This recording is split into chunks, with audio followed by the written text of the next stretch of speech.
Hello, and welcome back to Nathan Bell's podcast. Be sure to like, subscribe, and share with your friends.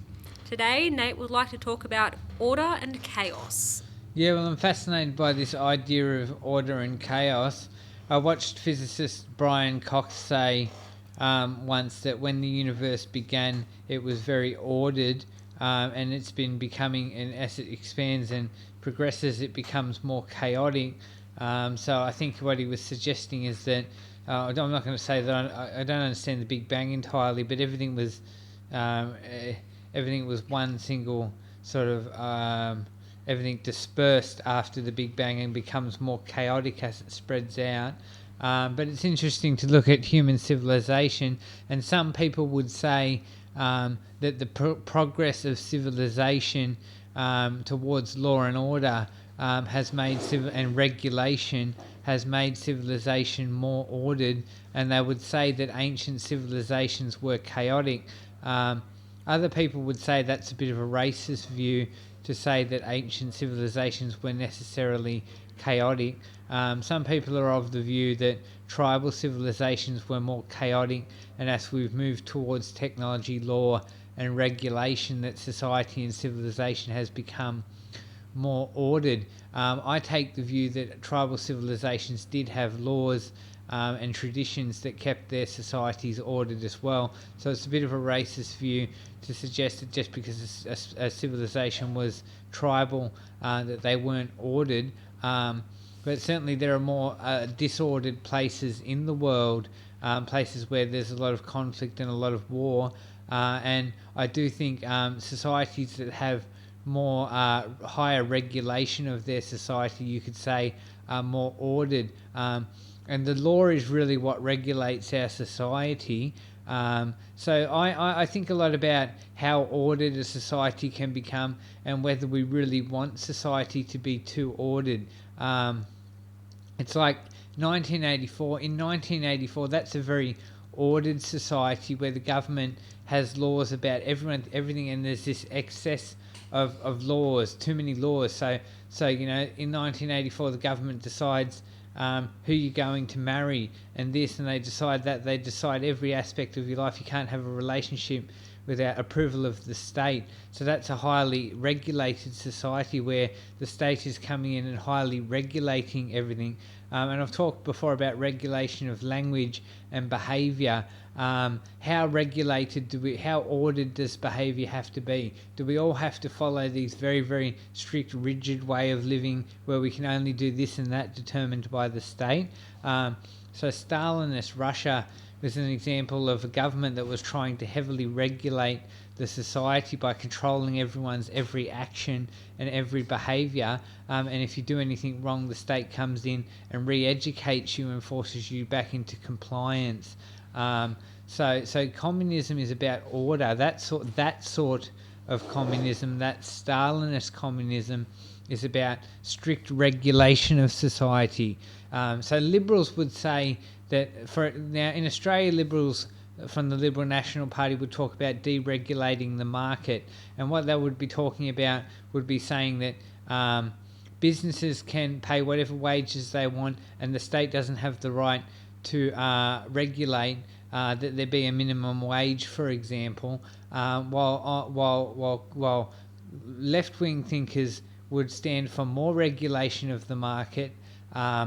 And would say that there should be more laws around workers' rights and pay rates and stuff like that. So that's order to chaos as well, because it's but that's in reference to the market and business and trade. So it's to say the national liberal who wants to deregulate the market actually wants more chaos, because they want to say businesses can do whatever they want without regulation and without law that restricts their behaviour, while the Labor Party member would say no, the market should be more regulated, and there should be workers' rights laws, and there should be OH&S laws, and there should be minimum wage laws, and all of these laws that regulate the market to say that it should work this way. So liberal is actually more towards chaos in my mind. Free market liberalism is more towards a chaotic market where businesses are in charge and they're free and left to do as they wish, while Labor would be more towards regulating the market and putting more restrictions on how businesses operate. And this similar principle of order to chaos also applies to human behaviour. And as I spoke about regulation of language before, and we talk about political correctness, and we talk about hate speech, and so it's this idea of order to chaos. Chaos would be freedom, where people can say what they want, they can do what they want, they can behave how they want, and there are limited laws and restrictions on people's behaviour and language, while order would be having stricter restrictions on how people can behave and on what they can say.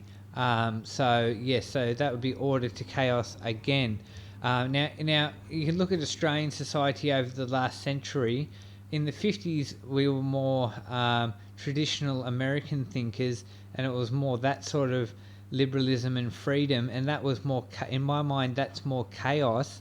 And now things have become more regulated, and there are more laws around behaviour, and there are more laws in general around what we can and cannot do in this society. So really the law is what brings us from chaos to order. So a chaotic society is a society without strict regulation through the law, and an ordered society is a society with many laws about everything, regulating every aspect of people's behaviour.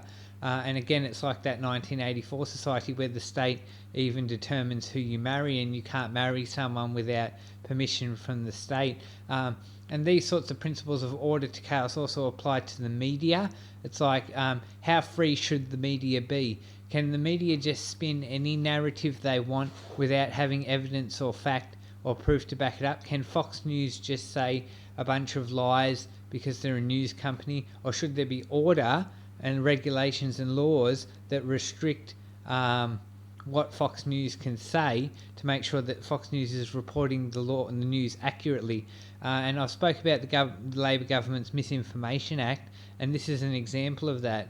The misinformation bill that the Labor government has pitched in the last year is an example of trying to create a more ordered society around information and ideas, and what ideas and information are being put out into the public sphere. So the misinformation bill will apply to media outlets and will place more regulation and restriction on their behaviour so that they are forced to be held to a higher standard of what they report. So that's more restrictions, more regulation, more order. So it's actually so if you actually understand political sciences correctly from the old American perspective of freedom versus communism, then you understand that the Labor Party is actually for more order, more regulation, more restriction, more control, and the Liberal Party, based on traditional American liberal values, is for more chaos, more freedom, less restriction, less regulation.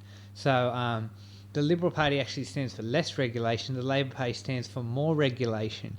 But the thing is, we have to regulate to ensure human rights. So that's the interesting distinction, is the Labor Party basically wants to regulate society more to defend human rights. So they say they're regulating society more to defend human rights, which they say is defending human freedom by defending human rights through more laws that restrict inappropriate treatment of others. So that's again paying workers correct wages, rights in the workplace. These are more restrictions, more regulations which defend freedom.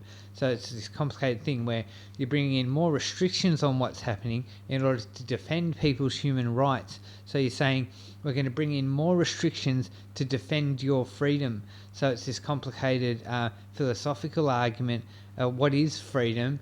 And do you have to regulate? And hate speech is again an example of bringing in more restrictions that control society more in order to defend human rights. So you're saying there's now laws saying you can't use hate speech, but the idea is that that's supposed to protect people's freedom. So it's a stricter law which is protecting freedom. So it's a bigger regulation, it's a more strict regulation which is designed to defend human rights. And the Misinformation Act that the Labor Party brings in is along these lines as well. because it's placing more restrictions on freedom and saying you can't say this, you can't say that, because that's not true, and you have to fact check everything. So there's more regulation, but the idea of the more regulation is to defend decency, I suppose, and to protect human rights by making sure that people get the correct information. So it's this complicated thing where you're greater restricting society in order to make it more free, if that makes sense. So anyway, there's some ideas about how civilizations through the law become more ordered, and the question is, how ordered and regulated do we want our society to be, and do greater regulations and restrictions actually make the society better, or are we all going to become living in this 1984 society where the state determines every aspect of our life? So drop a comment in the comment section about what you think about what I've said about order and chaos and the law.